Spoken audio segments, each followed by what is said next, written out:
11 августа в Якутске прошла встреча с документалистом Александром Федоровым. Он независимый режиссер-энтузиаст, ездит по всему миру и запечатлевает то, что скрыто от глаз общественности. В 2012 году я был в Азии, без денег абсолютно. Вот, я остался в Бангкоке. И я просто путешествовал. Я закончил универ, не знал, что делать. Поехал путешествовать, оказался в Бангкоке без денег. И тогда я решил стать фотожурналистом, потому что думаю, ну, я буду путешествовать, буду снимать фотографии.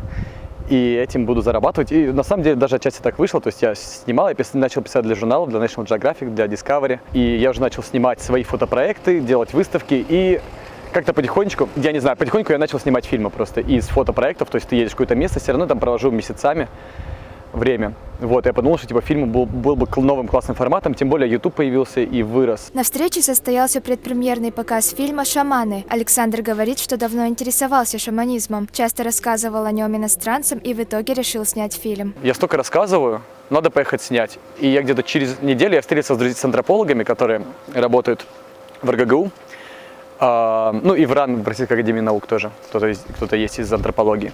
Я со всеми попереобщался, взял контакты, и надо ехать снять, потому что очень хочется. Всем подряд рассказываю про это, а на самом деле делать нечего было зимой. Я просто поехал и 3 месяца снимал фильм про шаманизм. Были несколько контактов, но толкового плана у меня не было.